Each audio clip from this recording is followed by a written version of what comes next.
Halo calon sultan, kamu mungkin masih ingat dengan ramalan-ramalan perekonomian di tahun 2023 yang akan terjadi resesi.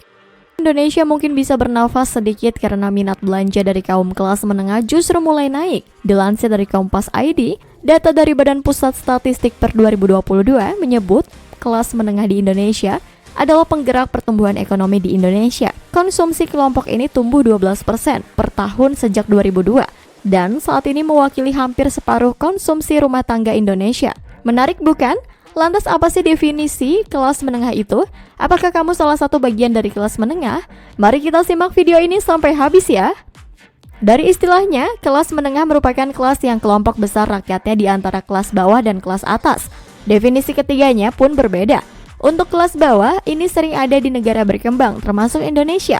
Golongan masyarakat ini punya angka penghasilan di bawah rata-rata. Itu kenapa masyarakat kelas bawah biasanya hidup di bawah garis kemiskinan. Nah, di Indonesia sendiri, kehidupan masyarakat kelas bawah disubsidi oleh pemerintah dalam berbagai aspek loh. Nah, untuk kelas atas atau para orang kaya, mereka adalah kaum elit yang posisinya berada di atas kelas sosial masyarakat. Jumlah kelas atas adalah yang paling sedikit di setiap negara.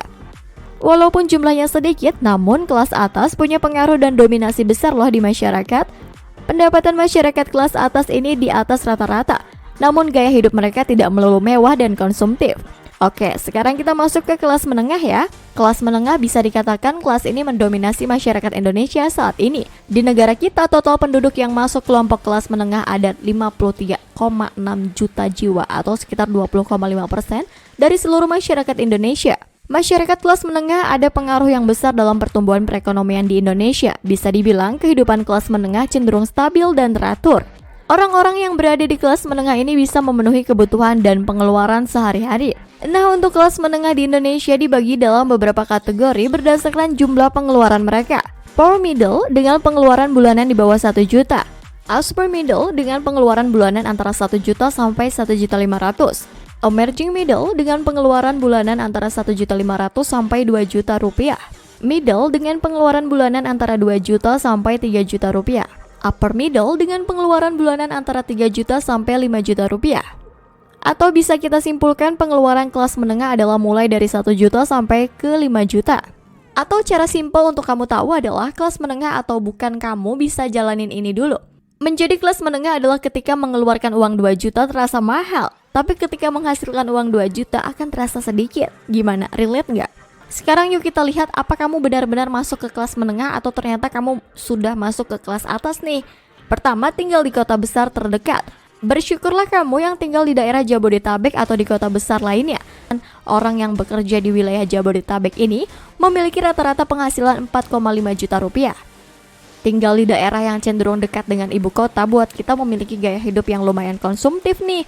Kalau kamu tinggal dan bekerja di kota-kota di Indonesia, seenggaknya kamu butuh waktu 1 jam untuk pergi satu tempat atau ke tempat lainnya. Tapi bisa lebih dari 1 jam jika kamu berada di Jakarta ya. Karena kota pada umumnya adalah daerah perindustrian, jadi kamu akan melakukan aktivitas yang monoton nih. Berangkat kerja, hangout bareng teman di kafe, pulang untuk istirahat, dan ini terus dilakukan bekerja pada umumnya setiap hari. Kedua, punya cicilan rumah dan mobil. Ciri yang kedua adalah kamu punya cicilan rumah dan mobil. Nah, ini nunjukin kalau kamu itu lagi berada di kelompok middle atau menengah nih. Karena orang-orang yang berada di kelas menengah ini udah pertimbangin kalau pakai mobil pribadi cenderung lebih aman dan nyaman dan memiliki rumah KPR di daerah perbatasan yang tidak jauh dari tempat kerja daripada harus sewa. Ketiga, mampu berlangganan layanan.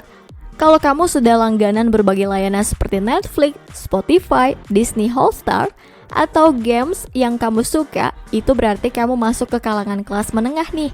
Kalaupun setiap bulan ada biayanya selagi masuk kantong auto subscribe. Keempat, FOMO akan teknologi. Kaum middle class atau kelas menengah biasanya memiliki teknologi yang canggih dan kekinian nih.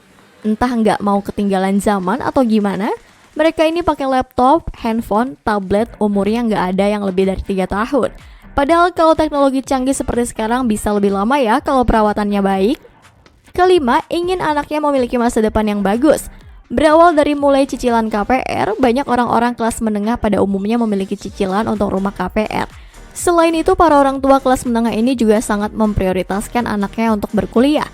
Jarang banget orang tua kelas menengah ini yang dukung anaknya di bidang kreatif atau wirausaha nih guys. Mereka sepertinya ingin karir yang pasti-pasti aja dan gak pengen anaknya bergantung lama kepada orang tuanya ya. Keenam, optimis kalau bisa naik kelas. Yes, kelas menengah ini orang-orangnya optimis banget akan naik kelas ke atas. Mulai dari pakai barang-barang yang kalangan atas gunakan, teknologi yang canggih dan sebagainya. Kalau kamu tahu tentang prinsip fake till you make it, mungkin beberapa orang kelas menengah menerapkannya. Ini justru bagus kalau nggak berlebihan loh. Karena dengan begitu kamu akan tetap set up mindset kamu untuk menuju ke kelas atas. Sedangkan kalau orang di bawah kelas menengah cenderung lebih pesimis dan orang-orang kelas atas lebih realistis kalau mereka bukan hanya sekedar ikut-ikutan tapi memang butuh ya. Ketujuh, traveling biaya rendah. Siapa di sini yang suka traveling tapi nunggu promo? Mungkin kamu salah satu orang-orang yang berada di kelas menengah nih. Karena di kelas menengah kamu itu akan bertransformasi jadi analisis dalam waktu singkat.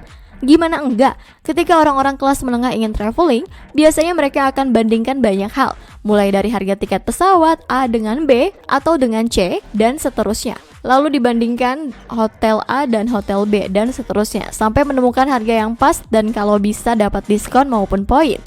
Tapi di sini kamu jarang gunakan tiket pesawat untuk kelas bisnis atau hotel yang bintang 5. Biasanya orang-orang kelas menengah ini lebih mengutamakan di mana destinasinya bukan akomodasinya. Mereka lebih senang berbaur dengan penduduk lokal yang sangat jarang dilakukan oleh orang kaya yang ngabisin waktunya di hotel kelas bintang 5. Kedelapan, takut kehilangan pekerjaan. Ketika bekerja kita pasti takut kalau suatu saat nanti kita kehilangan pekerjaan kita saat ini. Apalagi nggak punya sampingan bisnis atau side job di luar pekerjaan saat ini. Ketika masa-masa COVID-19 seperti yang pernah terjadi di Indonesia kemarin, perilaku konsumtif di Indonesia menurun drastis. Akibatnya banyak bisnis yang tutup dan pengurangan pegawai di mana-mana. Itu terjadi karena kebanyakan kelas menengah cenderung konsumtif di negara kita. Bahkan Menteri Perekonomian kita menyebut kelas menengah jadi penggerak ekonomi kreatif. Ke-9, ingin terlihat jadi orang kaya. Selain teknologi, orang-orang di kelas menengah ini ingin selalu terlihat sebagai si orang kaya.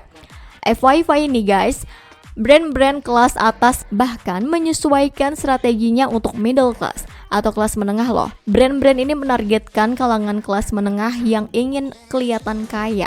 Kenapa? Karena mereka fokus bagaimana dirinya terlihat kekayaan saja. Mereka lebih peduli dengan merek yang mereka gunakan dalam kehidupan sehari-hari. 10. Berekspektasi tinggi kepada diri sendiri. Terakhir, banyak sekali orang yang stres atas apa yang mereka ekspektasikan sebelum itu. Kita mau kasih saran, jangan pernah meragukan dirimu sendiri. Fokus dan selalu action untuk semua yang kamu impikan. Berekspektasi hasil serendah-rendahnya tapi bermimpilah setinggi-tingginya. Ini juga yang buat kamu bisa naik kelas menjadi kaum orang kaya. So, demikian bahasan kita tentang kelas menengah. Kalau kamu merasa ada di bagian orang kelas menengah, maka bebaskan dirimu untuk naik ke atas. Terima kasih telah meluangkan waktu bersama kita. Jangan lupa like, komen, dan subscribe untuk konten-konten menarik lainnya yang mungkin akan membantu kamu menjawab salah satu pertanyaan penting dalam hidup. Kapan kaya?